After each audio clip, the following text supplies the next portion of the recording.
A biblical perspective on life, culture and current events. This is 2020 on Vision. We're back today to focus once again on war-torn Ukraine. Our next guest has just returned from a trip to Ukraine where their ministry focuses on trauma support for Christians and others in the midst of crisis, persecution and the trauma of war. Simon and Alison Rattray are the founders of Project 114. Their inspiration comes from Philippians 1:14, where Paul says, "Because of my chains, more of the brothers and sisters have been inspired to share Jesus boldly." The CEO and founder of Project 114, Simon Rattray, is back with us. Hey, Simon, welcome back. Thank you, Neil. It's great to be back here with you. Well, Simon, you've had something of a significant experience of what people that you minister to go through. You're back from Ukraine, but you were very close to a bomb attack while you were there. Give us an insight. Yes, Neil. Well, on September 4 at 4:50 a.m., I awoke to what sounded like an explosion, but I'd never experienced anything quite like it, so I didn't know what it was until I looked out my window and the whole skyline was lit red and there were sparks going everywhere, and I thought they looked like pretty big sparks, and that was very close, or is very close. And within seconds, I received a call from my coordinator saying, "Get out of the room as quickly as you can, down to the basement and the bomb shelter." So as I headed down there, I was met with many, many other people running to the shelter as well. And so it turned out that that first few days that I was in Lviv city, it was one of the largest and most severe attacks from Russia since the war had started. And Lviv is actually very close to Poland, so it's quite surprising that they were attacking Lviv, and the rocket had flown over where I was staying and had hit a residential block 2 streets away and killed a number of people. Many others were wounded. And so, yeah, the closest I've yet experienced what Ukrainians experience every day. It was quite a shock and a big learning curve. So killed a number of people, a lot of others wounded. And this has become normal, everyday expectation for people in a war-torn nation like Ukraine, and especially in cities like Lviv. Yes, indeed. Unusual for Lviv, but very usual daily occurrences for many other cities, especially towards the eastern part of Ukraine. But yeah, it was a shock. But what shocked me more than that experience was the way that Ukrainians deal with it. It's like the next morning we actually had to walk through the affected area. People were still being taken out to the ambulances, and we had to walk through rubble and experience this quite shockingly, in fact. But what shocked me even more was the fact that so many Ukrainians just consider this another day in Ukraine. They're walking past with their coffees, dressed up for work, as if nothing's happened.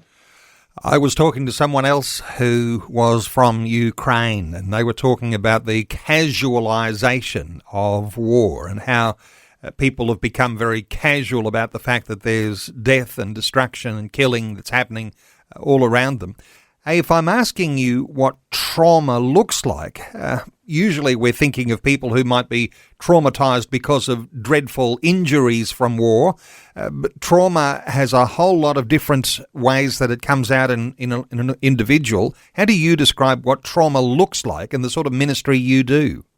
Yeah, it's difficult to sometimes understand how different people express trauma, but certainly in Ukraine, you can see it on people's faces. You can see it in how they walk, in their posture, and you can see it in the way that they have become increasingly withdrawn from personal relationships, from trusting and not just each other, but also those that would come to help them. and it makes it harder to deal with and work with people who have experienced trauma in a war that is just protracted and ongoing. And one of the main areas that we seek to address is the area of art, helping people express themselves non-verbally when finding words to express trauma becomes increasingly difficult. So we're focusing a lot on art therapy, even for men.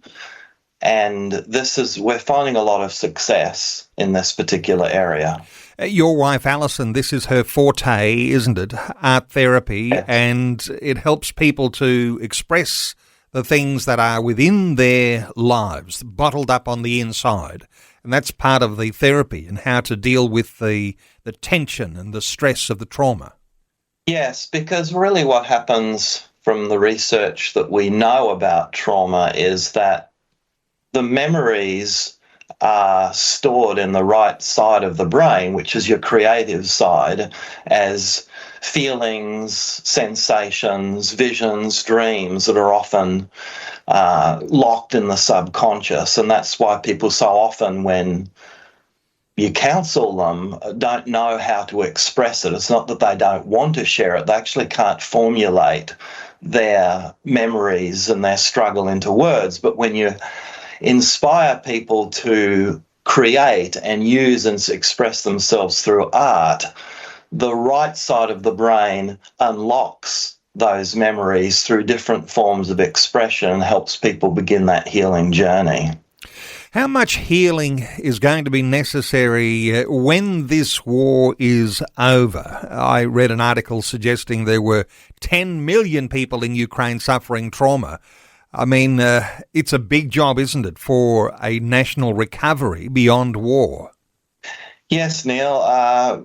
Most people in Ukraine, I would say, have experienced some kind of direct, immediate or visceral trauma, that is, associative trauma, purely just because they can't leave the country. Or most people I know have loved ones either fighting or have been killed, or people that we work with as trainers in our ministry, most of them have loved ones who have been affected directly and indirectly by the war. So the long-term challenge is, by God's grace, when the war is over, we have so many returning from the front line, and then you have a much bigger challenge of soldiers, families, violence, addictions, dealing with traumatic injury at a much more social level. With your ministry, Simon, are you connected to local churches in Ukraine? When you arrive in Ukraine, you've got the art therapy, you've got this ministry into people's hearts and lives because of trauma.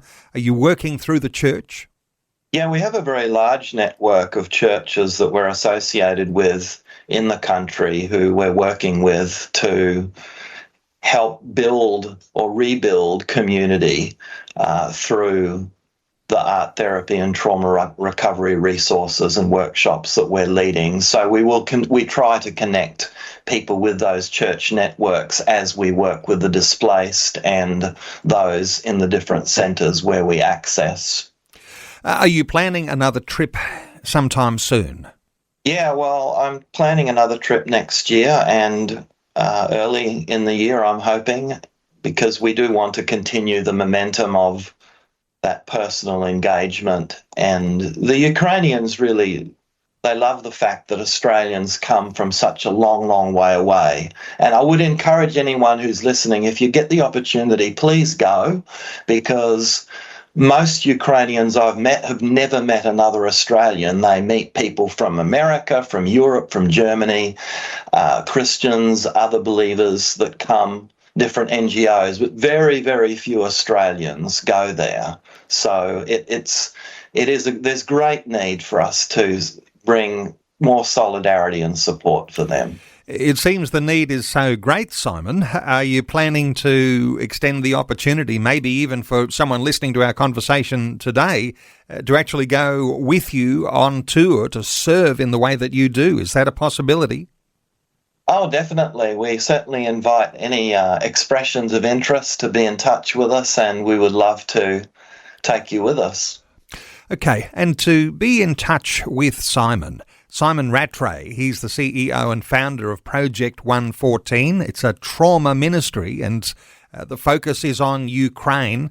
Just quickly, Simon, so project114.org.au, when people go onto the website, no doubt there's an opportunity to connect with you. Is there a newsletter? Is there a prayer page? Is there a place where people can give? How does that all work? Yeah, thanks, Neil. Yeah, there's definitely a place where people can email us, sign up to the newsletter, and also support the work. Okay. So thank you. Project114.org.au. Simon Rattray, thank you so much for taking some time to update listeners today on 2020. Thank you, Neil, and thank you, everyone, for listening. Thanks for taking time to listen to this audio on demand from Vision Christian Media. To find out more about us, go to vision.org.au.